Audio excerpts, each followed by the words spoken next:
ఇదన్నమాట కామన్, ఇవి ఎవరైనా చేసేసుకోవచ్చు. ఇంకోటి మీకు చూపిస్తాను ఉండండి.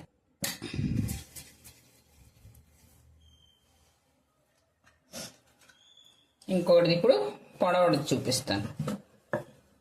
అలా కూడా చేసుకోవచ్చు. వేసే రౌండ్వే బాగుంటాయి, కానీ షేపులు కూడా మనం చేంజ్ చేసుకోవచ్చు అంటున్నాను.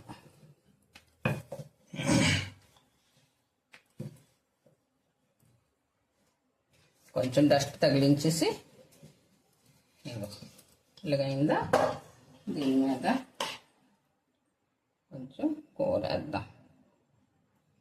కూరేసేసి ముందు ఈ కార్నర్ ఉంది కదా, ఇగో ఈ కార్నర్ ఉంది, సరిగ్గా చూడండి. కార్నర్ ఉందా, ఈ కార్నర్కి దీని మీద ఇలా కూర్చోబెట్టియండి. ముందు ఈ కూర మీద కూర్చోబెట్టియండి. దాని తర్వాత ఈ రెండు కార్నర్ కనిపించే కదా, దీనికి ఇలాగ నొక్కియండి. ఇటు దీనికి ఇటు నొక్కియండి. ఈ రెండు ఇలాగ వచ్చాయి కదా, దీనికి ఇలా కొంచెం ఏలుతో కానీ ఇలా చేశారంటే ఇదిగో ఒక షేప్ వస్తుంది. ఇలాగా ఈ రెండు షేపులకి ఇలా కలిపేయడమే. ఇగోటి ఇలాగ వచ్చిందా, మళ్ళీ ఇటు ఒక షేపు,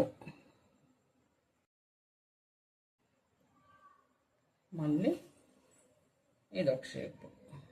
ఇలా ఈ రెండు వేసుకొని ఇలా కలుపుకొని వెళ్ళిపోవడమే.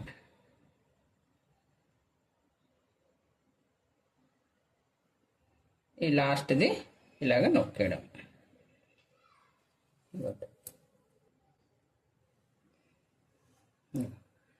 ఇలాంటి షేపు వచ్చేస్తాయి. ఇవన్నీ చేసేసి మీకు చూపిస్తాను మళ్ళీ. ఇది